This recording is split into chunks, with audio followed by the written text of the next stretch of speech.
So this is EMS operations. We're going to do a series of these lectures. Since it's just EMS operations, I'm the one that's doing this lecture today. A lot of the docs in the hospital are going to provide a lot of these lectures. So when it's cardiology, you'll get a lecture from a cardiologist or Dr. Brandt or one of the ER doctors. When it's OB, we're going to try to have an OB doctor here to give you the lecture. So it's an opportunity for you guys to ask questions to experienced providers and kind of round out your education.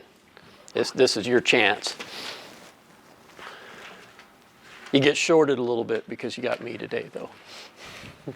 So EMS history, it goes all the way back to the siege of Malaga, if I'm saying that right. That was in 1487. That was Spanish monarchs that laid siege in the city of Malaga, and they actually set up a system for transporting the injured, although no patient care was done. The first case of actual patient care and transporting the sick and injured was Napoleon's army around 1800. 1860 to 1870, Cincinnati and New York, they were the first places that established an actual EMS system that kind of looks like a modern EMS system, except of course they were using horses back then, horses and buggies. And then in 1926, Phoenix Fire Department actually set up like the first ambulance EMS transport service. And Phoenix has always been progressive. World War I and World War II, we got into extensive battlefield triage and transporting patients. That's when they started to develop more modern systems. And then what happened in Korea and Vietnam? What came into play then? Helicopters, exactly. So some of the EMS history in the 1950s, they started setting up these mobile ICU units, like that one right there that was from Seattle. And the idea of it was to bring the doctors to the patients. But then they realized, well, this isn't really working. You know, a couple reasons. One, there was not enough doctors to really do this. And then the other thing was the doctors weren't really well equipped to function out in the street. So in 1966, they came out with the white paper. And the white paper was a paper so they looked at a lot of the problems that were faced with trying to develop an EMS system. And the paper that came out was called the Accidental Death and Disability. And what it looked at was things like the fact that there was more people being killed in motor vehicle crashes than in the Vietnam War. And they started to ask the question is, can people be trained to be paramedics that aren't necessarily physician level providers? Can they still do advanced treatments in a pre-hospital environment? So that's when they really started looking at it. 1973, Emergency Medical Services Act came into play, and that was when they actually started to establish guidelines for EMS services, like, you know, how the communications happened, how, you know, that they started to establish like guidelines that an EMS service had to have some kind of medical contact with the hospital, things like that. 1988, the Department of Transportation, National Highway Traffic Safety Administration came into play. And they started laying down a lot of regulations, like safety regulations and things like that, started to come in play in 1988. And then 1996, they expanded on that, and that's when they started to have the guidelines for the future of EMS.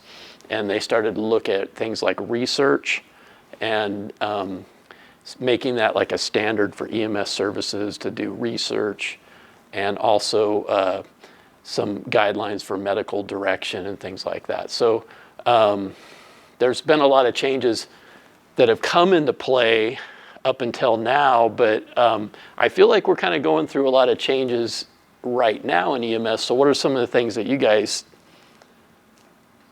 think might be going on at this time? A lot of it, believe it or not, that's happening right now is based on the developments that have come out of the most recent wars. So every time we have a war, we have a lot of development in pre-hospital medicine.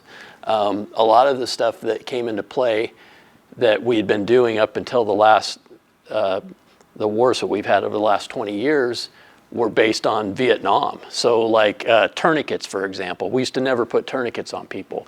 And so like the tactical combat casualty care principles, that's kind of a lot of how we treat traumas in the civilian world now. It's now just finally starting to trickle in. Also, we're starting to look heavily at mass casualty incidents. You know, every time you turn on the TV, they're talking about some new active shooter event that occurred. So we're also starting to look at those principles and incorporating them in the mass casualty incidents through the guidelines of something that was called the Hartford Consensus, which basically is like a guide on how EMS systems can improve how they respond to mass casualty incidents. So EMTs and paramedics, we got licensure, certification, and registration. What's licensure?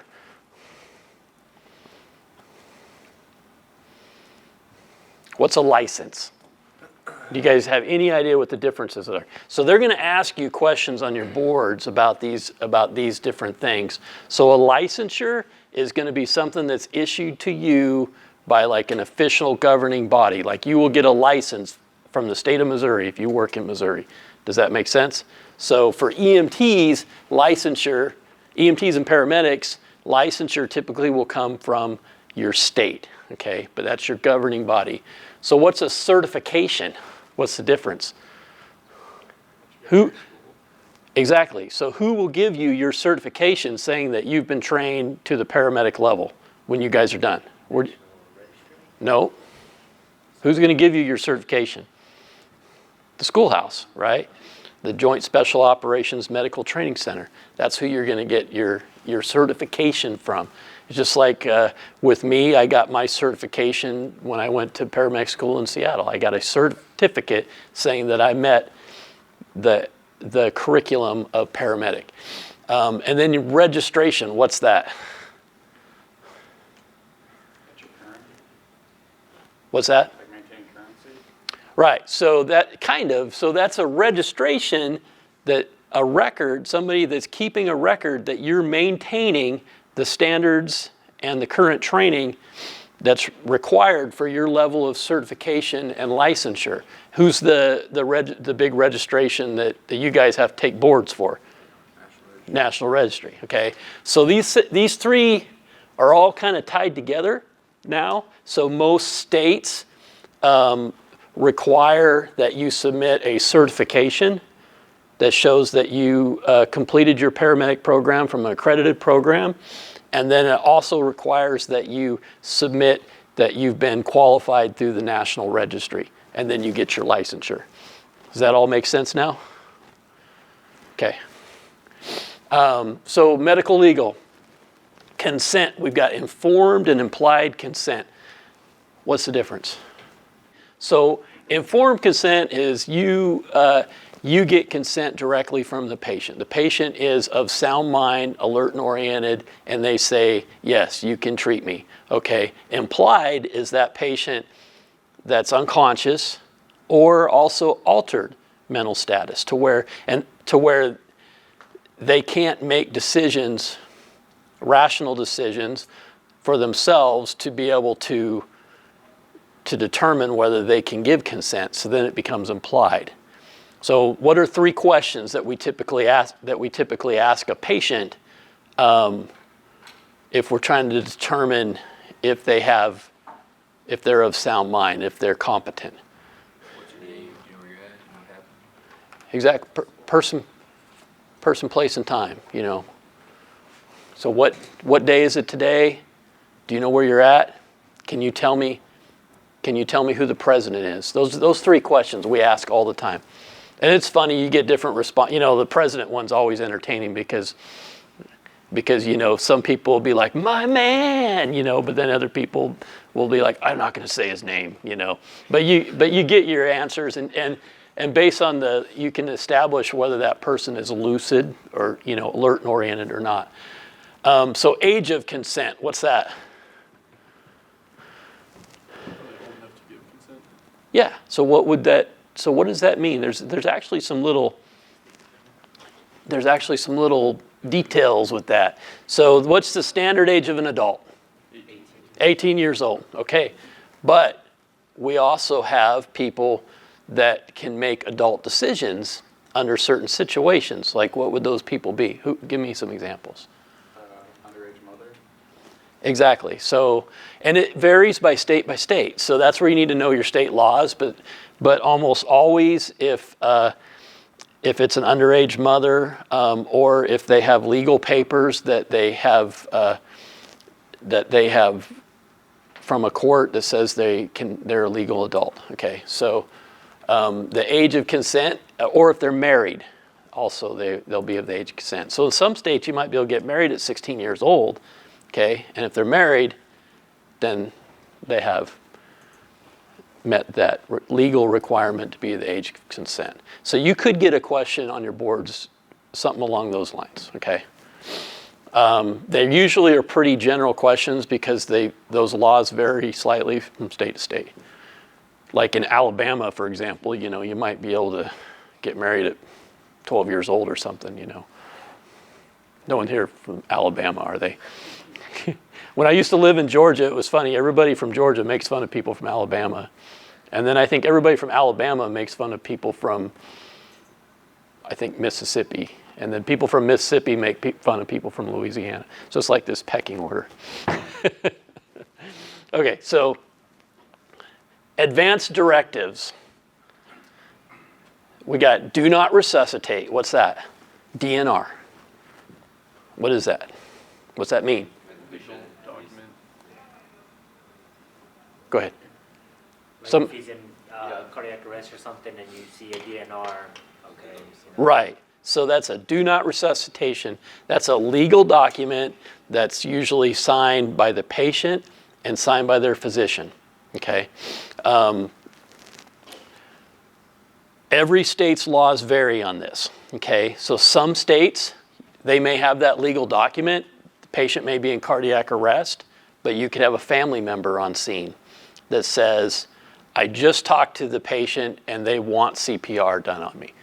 Or you could have a family member on scene that says, I don't agree with that document. I want CPR done on my mom.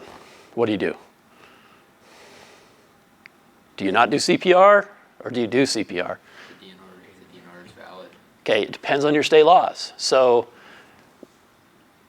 in a lot of states, if you have a family member on scene that tells you that they want resuscitative efforts done, then that's considered a valid DNR request.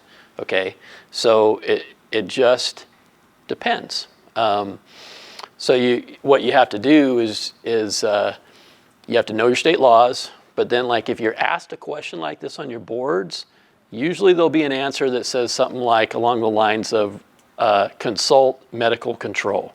Does that sound like a pretty good answer? So yeah, when they ask some sticky question like that where they get into legalities, there usually will be an answer out of the four that has something to do with consult your medical control, and that's usually the answer. Because every state's a little different on DNR. It's not rock solid. Living wills. What are those? Living wills and advanced directives. They actually are kind of one and the same a little bit. A living will is a form of an advanced directive, okay? So advanced directives are, another one is basically like a power of attorney, and it establishes basically who can make decisions for this person if they're unable to make decisions for themselves, okay? And then the living will is something that is an advanced directive that will specify certain things that patient wants or doesn't want done to them if they can't make decisions. So a lot of times what you're going to run into is you're going to have a patient that has a advanced directives and a living will, and they're going to they're going to have a family member that's going to hand you this 50-page document that's written up by a lawyer and say, my mom does not want to be resuscitated, it's in this document. But it won't be a DNR. It won't be like a state DNR. So what do you do? I like that answer. So exactly, and that's usually you have to consult med control. Do you have time to read a 50-page legal document on scene? Okay, right. So you initiate resuscitative efforts, and then you make a quick call to med control, and then you can maybe have a little more time to look through the document. If the document appears to be valid and appears to be signed by the patient and whoever they're or whoever has, legal authority, power of attorney to make decisions for them. So there's 3 basic types of negligence. We got malfeasance, misfeasance, and nonfeasance. Does anybody know what those are? What's a malfeasance? You had intention. No. A malfeasance is something that's outside of your scope, okay? So if you can just remember, that's the one where you did something, so you arrived on scene as a paramedic and you thought the patient needed a chest tube and you put a chest tube in, but that's outside of your scope as a paramedic. So that would be, and if you had a bad outcome, you could be sued for malfeasance, okay? Unless it was in your scope, There are some EMS agencies where that is in their scope. They've been credentialed to do that. But that's just an example. Misfeasance, what's that? Just like if the chest tube were to be in your scope of practice, but you send it sub-Q. Yeah, so that's basically you did something, it was in your scope, but you screwed it up and the patient had a bad outcome. So that's basically you did something that did harm to the patient, okay? So non-feasance. Non-feasance is probably not doing something that you should have done. Exactly. You didn't do what you should have done, okay? So gross negligence. What constitutes gross negligence? Intentionally not doing something. Yeah, so basically if the negligence actions that you did were willful and wanton is the legal term, or basically it was malicious. So if you did something and you had a malicious intent that was willful and wanton, then you enter into the realm of gross negligence. Okay, does that make sense? So there's 3 basic things that you have to, 3 components that you have to have legally to even get sued for negligence. And those things are a breach of duty. So you have to show that you had a breach of duty, typically through one of those 3. And then you have to have done damages, okay? And then also you have to have proximal cause. What's proximal cause? Think about the word proximal cause. So breach of duty, damages, and proximal cause. So proximal cause means that basically what you did harm to the patient, okay? There has to be that proximal cause in order to get sued. So you can do something that's wrong, but if it doesn't do any harm to the patient, they really don't have any, they can't sue you. There's no negligence, okay? Does that make sense? So those 3 things. And those are questions that you'll get asked on your boards. These operations questions, the medical legal stuff, that's the stuff that you don't think about when you go in to take your paramedic boards that'll trip you up. So, patient has a right to refusal. What's a right to refusal? So that patient, so here's a classic question that you get asked on your board. You are presented with a patient that you think is having a heart attack, and they tell you they don't want to be treated, and they're alert and oriented. What do you do? Because you think that they will surely die if you don't do what you think you should do. Refusal. Yeah, so, you know, the answer will basically be a little longer than that. It'll say like, you know, you're gonna go to all these lengths to try to make sure the patient understands and that, you know, you should probably go ahead and contact medical control, maybe try to get somebody else to convince them that the importance of going to the hospital or being treated. But at the end of the day, you can't make somebody be treated. They have a right to refusal. The other, really the term I like, because it's the term that goes way back and it's medical legal precedent, is called against medical advice, AMA. You guys have heard that term, right? Okay, which is basically kind of the same thing as right to refusal. But when they do refuse, they're refusing and the term is against medical advice. Okay, research. They're going to ask you couple questions very possibly about research. You don't have to know a lot about it. You just need to know some basic terms. You need to know what a mean, median, and mode is, and you need to understand quantitative versus qualitative standard deviation. So qualitative versus quantitative. Qualitative is like fluffy stuff, like the person that's doing the research is trying to gain an understanding of underlying reasons and motivations. They look at trends and try to provide insights. It's not statistical and it's not numerical. So years ago, I remember we had a psychologist that came and rode with us in the fire department, back when I worked for Tacoma Fire Department. And this psychologist was doing a research paper on what it's like, the experience of working like 24-hour shifts and having a lot of stress and stuff going on, fires and cardiac arrest and things like that. So he wanted to experience that. That would be an example of qualitative research, okay? Now, quantitative research is data-driven. So it's quantitative data and generalized results from a sample from the population of interest.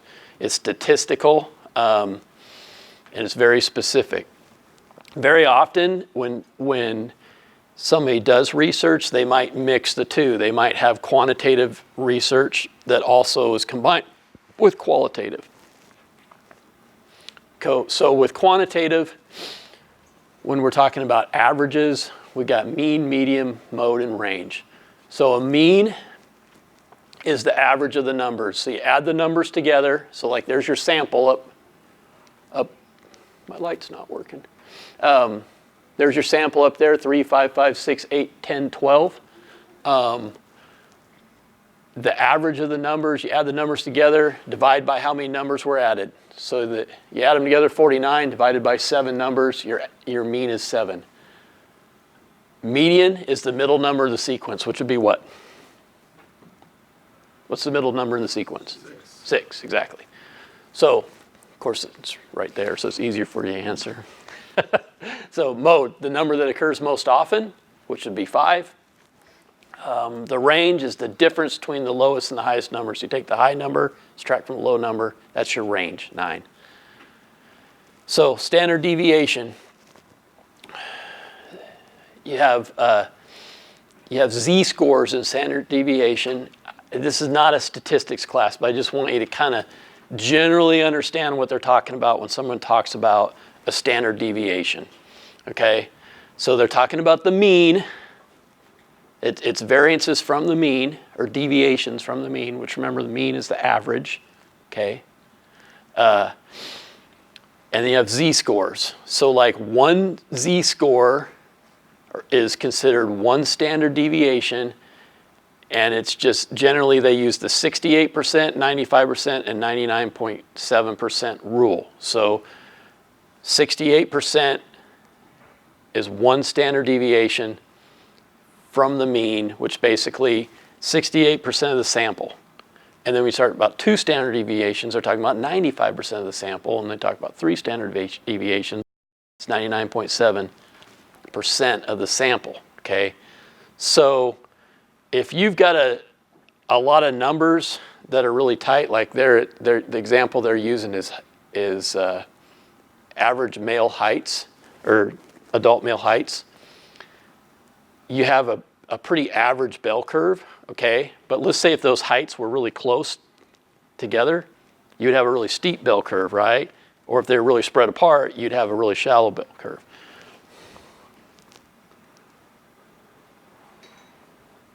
A lot of times they use that to like, when they look at things like test scores and stuff, they'll look at the standard deviation and how people score. Like people that are trying to get into college or something like that, that's how they kind of figure out whether the score, how to evaluate the test, like if it's a good test or a bad test, is how spread out the scores are. So reporting, everybody knows what a SOAP is, right? Subjective, objective, assessment, plan. What goes in the subjective? Right, that's what they tell you, okay? Objective, right? Assessment, right. It's your vital signs and the specific things you find in your physical exam and your plan. That's what you did, right? Okay, pretty simple. You guys remember IMIST reporting? I know they teach it to you guys. So what is IMIST? What's it for? Is missed like the mechanism of injury sustained, and It's basically a reporting format. So like when you give report, when you pass a report to a doctor, when you get in the hospital, you want to use this IMIST format. And I know they teach it to you guys. It's like the format that you're supposed to use when you transfer a patient to somebody. It's the IMIST. Your 9-line or your missed. Yeah. So the I is just identification. So that's like 36-year-old male, you know. Mechanism or medical complaint, and then the other I is injuries, and then signs and treatments. And then allergies, medications, background history, other. HIPAA.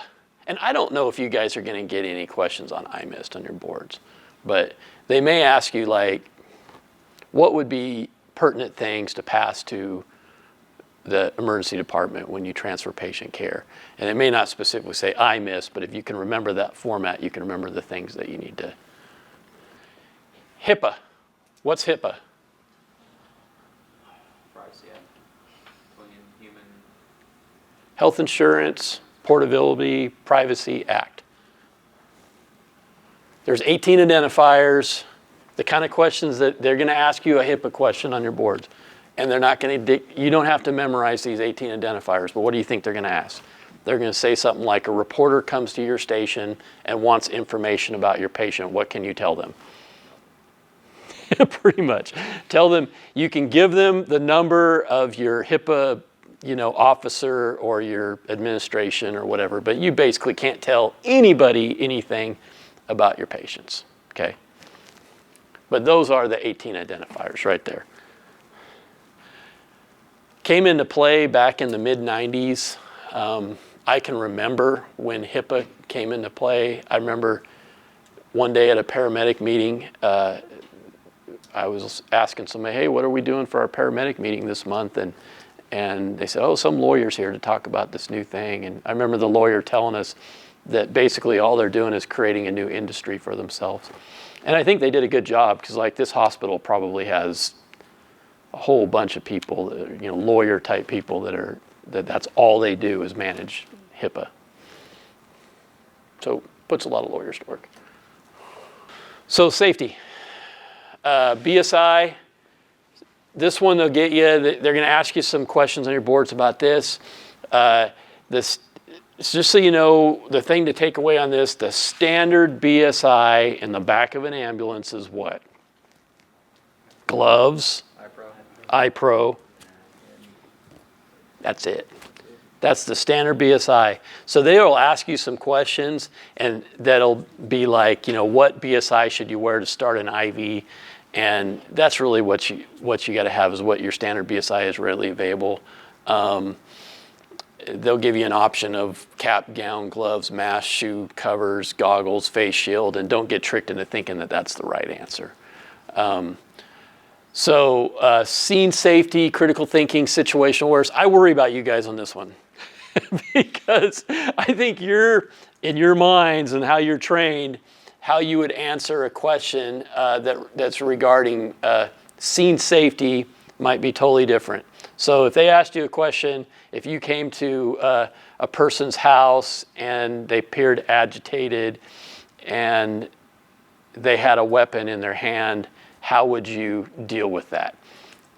I'm afraid you guys would put down the answer as saying you'd take the person down and. Wait for the cops to show up. Yeah. Law enforcement. So basically, the correct answer on these questions that deal with this, it always is the one err on the side of safety. Basically, it's like back out, call law enforcement, don't confront the patient. If you can keep in mind, just 1 second. If you can keep in mind of the concept of if they're a combatant, they're not a patient. They're a combatant. Okay, just leads right into what we were talking about. Okay, so vehicle extrication, preparation's going to be your preparation phase, which really what they're talking about there is equipment maintenance, making sure all your equipment's clean, fueled up, in safe operating condition. Your response, what would be a typical response for a motor vehicle crash? When I say a typical response, what type of units would you need for that? You're going to need an ambulance, right? Fire. Okay, you're going to need fire department. When you say fire, more specifically, what equipment does fire need to bring?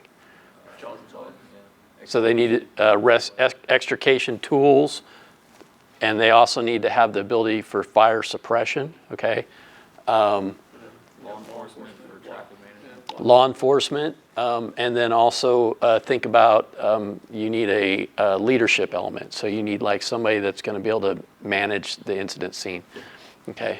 So those are the type of questions you may be asked, where they're going to ask you like, what resources would you need to respond to a two-car motor vehicle crash. Stabilization of the scene.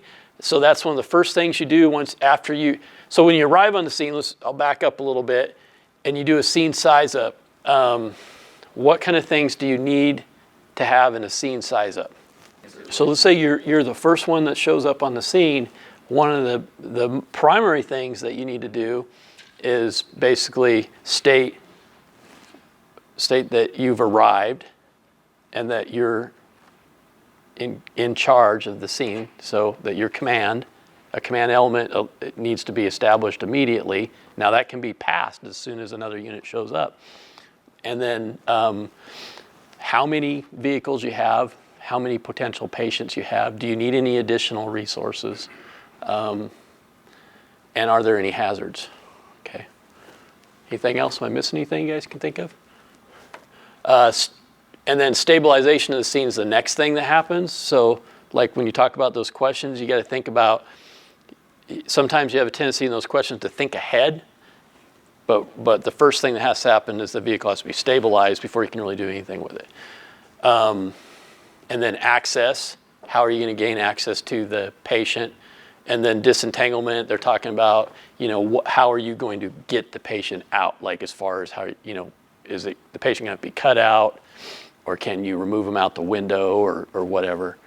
And then transport. How are you going to transport the patient? Do you need additional resources? Are you going to call for a helicopter to maybe land on scene if it's going to be an extended extrication?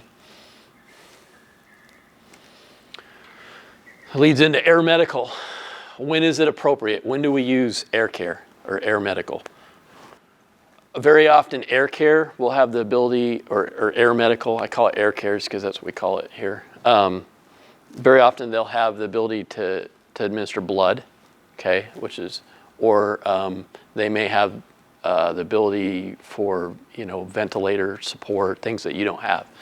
or its additional resources.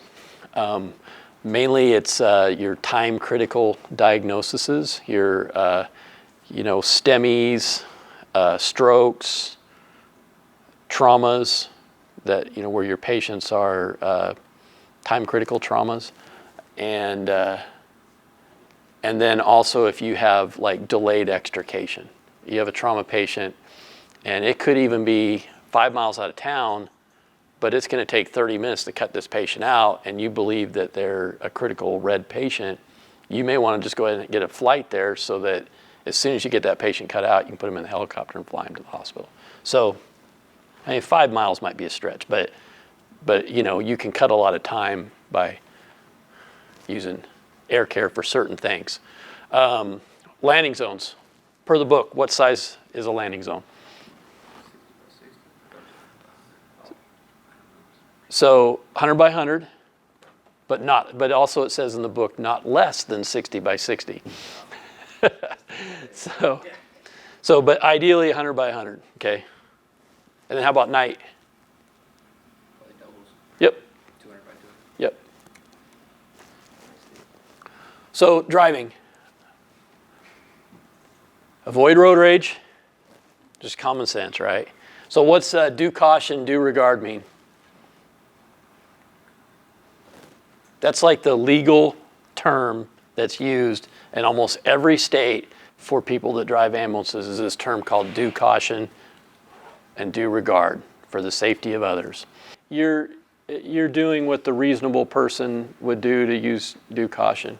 So intersections, that's one of the big ones you might get asked some questions about. If you're approaching an intersection, how should you handle it before you move through that intersection? And the right answer is you should come to a controlled stop and make sure that all traffic is stopped before you proceed through the intersection. Every state's a little different as far as their laws, but it's all based on the concept of due caution, due regard. Like a lot of states will be specific and they'll say that when your lights and sirens are on, you can exceed the speed limit by 10 miles per hour or something like that. Basically, running lights and siren, all it really means is it gives you the ability to clear intersections as long as you do it in a safe manner. Hazmat. Approach scene, upwind, uphill. You will get asked that question, guaranteed. What's the rule of thumb? 100. Oh, you put it over and if you couldn't cover it up, you're good to go. Yeah, if you can cover your thumb, you're good to go. If you can't cover the scene with your thumb, then you're too close. That's the rule of thumb. What are those guys doing right there? Decon, okay. So then we got different protection levels. So a level A suit is the suit that you have on that's fully encapsulated with a self-contained breathing apparatus. That's level A suit. Level B suit is self-contained breathing apparatus, but not fully encapsulated. Level C suit is like a PAPR. Does everybody know what a PAPR is? Respirator? Right. Respirator? Right, so PAPR suits actually are positive pressure suits, but they're still basically just level C. It's basically you're wearing a suit and a respirator. You're using a filter of some sort. Once you use filters, you're down to level C. Level D is like when you're working on the ambulance, basically glasses, gloves, and that's level D. So a firefighter in turnout gear, you guys know what turnout gear is, don't you, right? The firefighter bunker coat and everything. They may ask you this, what level of protection would be a firefighter wearing turnout gear? B? What's that? Is he B? No, he'd be D. Right. So I'm not talking about wearing an SCBA, but even with the SCBA, it's still level D because he's not wearing any kind of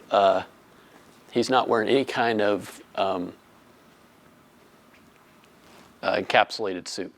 Okay.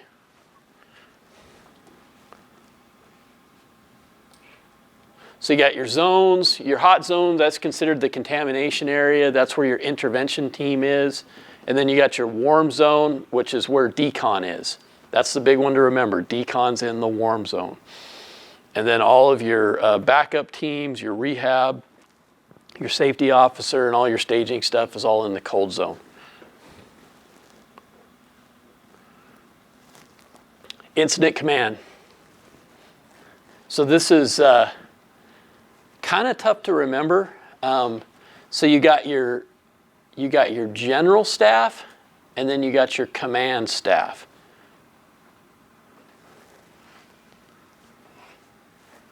The only way I can remember this, because I get them mixed up, is I just remember C before G, okay? So these are your command staff, your liaison officer, your safety officer, your public information officer. Your general staff, you can remember these. Remember FLOP. Those are your FLOPs, finance, logistics, operations, and planning. So your command staff and your general staff. Now, there's also something called a unified command. What would unified command be? That when they're all together? Right, they are multiple agencies or entities that function as one command function, and that's considered unified command. A good example of that would be like, say if we went to a big active shooting event at Springfield schools. We would have law enforcement, we would have the fire department, we'd have EMS, and we'd have the school district, all basically functioning under the guise of a unified command. Now, that's not to say that you might have one agency that's functioning like as the lead agency, but they're still unified command. Typically, anything that has to do with hostile events, it's always the lead agency is going to be law enforcement, of course, but there will be a unified command. Any questions? Then we get down into the terminology. So if it's a section, the leader is going to be called a chief, okay? If it's a branch, the leader will be called a director. If it's a division, they're a supervisor. If it's a group, they're a supervisor. So what's the difference between a division and a group? No, they're basically the same level, but a group is functional and a division's geographic, okay? And that could be a board question. So a division's always a geographic function. So a division would be, when I say geographic, so it would be like each floor in a building is referred to as a division, like in a structure fire. But if it's a group of people that are performing the rescue function or the fire suppression function, they would be called a group because they're functional. Make sense? Okay. And then when you get down into your single resources, like units, teams, or forces, the leaders of those are called a leader. And what's the difference between, say, a strike team or a task force? A task force is different types of units. So like there's something that we've been working on a lot lately called a rescue task force. So a rescue task force, like in a hostile event, would be a mix of, say, rescuers and law enforcement. Law enforcement provides the security and the rescues provide the medical component of it. When you put those two resources together, they become a task force. Now, if it was just rescuers, it would be a strike team, okay, or a team. Or if it was just law enforcement, it would be referred to as a team because they're the same, okay? Does that make sense? They also, like in the fire service, for example, if there's a structure fire response and they send a battalion chief, 3 engine companies, a ladder company, and an ambulance all to that structure fire, that would be called a task force, structure fire task force, because they're all different types of units, okay? But if they just sent, say, 3 engine companies, 3 pumpers to go to a brush fire, that would be called a strike team because they're all the same types of units. And I think this terminology is just different, just a little bit different than what you guys learned, so it's enough to screw you up. What is considered by the book to be a mass casualty incident? A situation that overwhelms your resources medically or Exactly. So if you are a rural ambulance company and you respond to a 2-car motor vehicle accident with 3 critical patients, is it considered an MCI? Yeah, if you only have 2 EMTs. Right. Or however.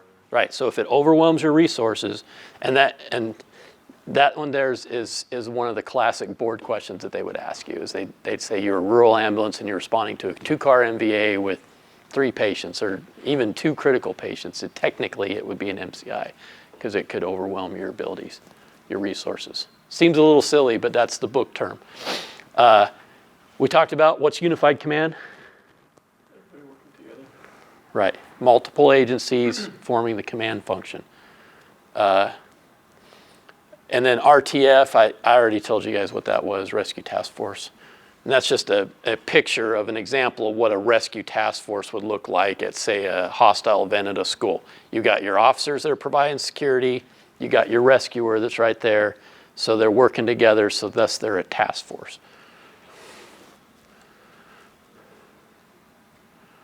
Triage, treatment, and transport. What's the difference? Okay. This is just different enough from the military to where it's going to screw you guys up. So triage is actually the people that go out and find the victims, and they triage them and bring them to the treatment area. So treatment would be like your what you think of as the casualty collection point. Okay. And then transport. So you've got like a triage group leader, for example. And it says unit up there, but it'd actually really be group.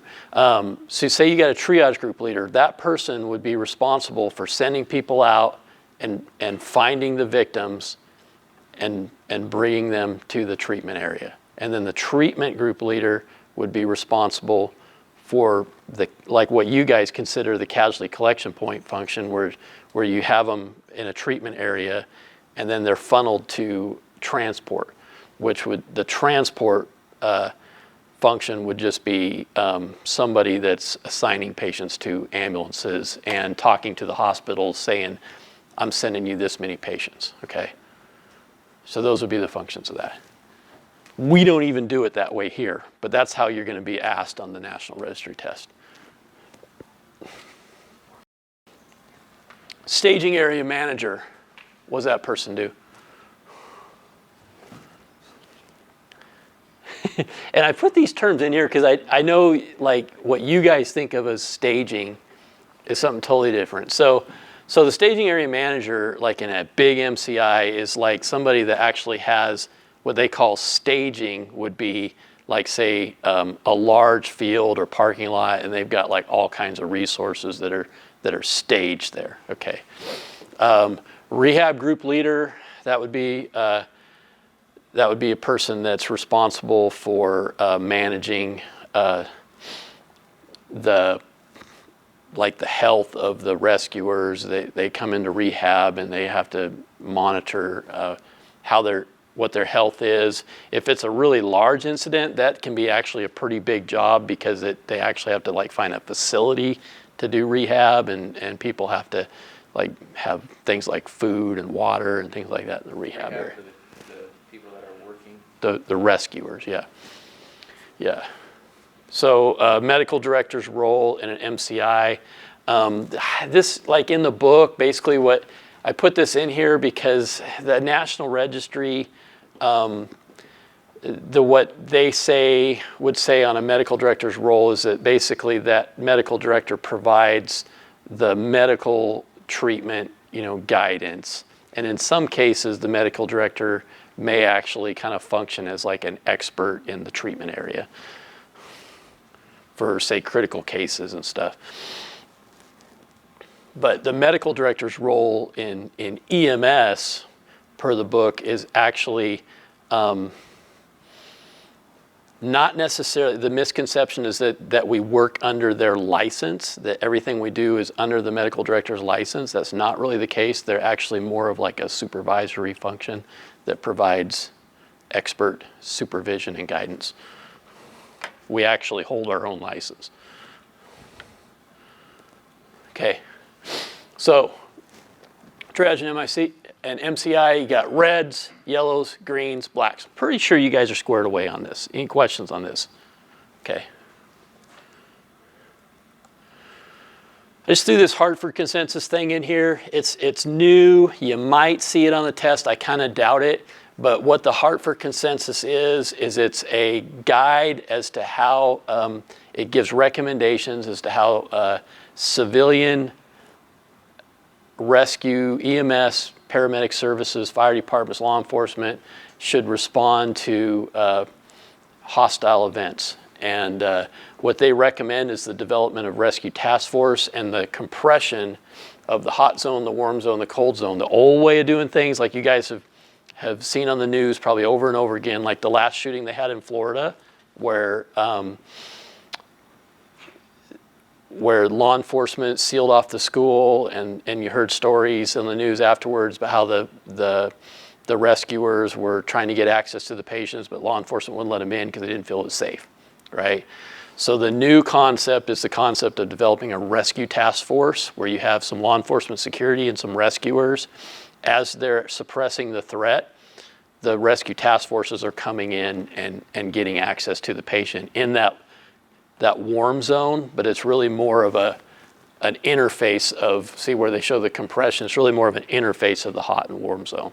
But since you have the security, it can be safe enough. It creates a little more danger to the rescuer, but at the same time, it's being found that it's not really acceptable to have people basically lay on the ground and bleed to death while everybody's standing outside. Any questions? We're almost done. Okay, so incident stress. You got reactions to critical incidents. The American Psychiatric Association assigns 5 categories of reactions. Which one of those 5 do you think is the worst?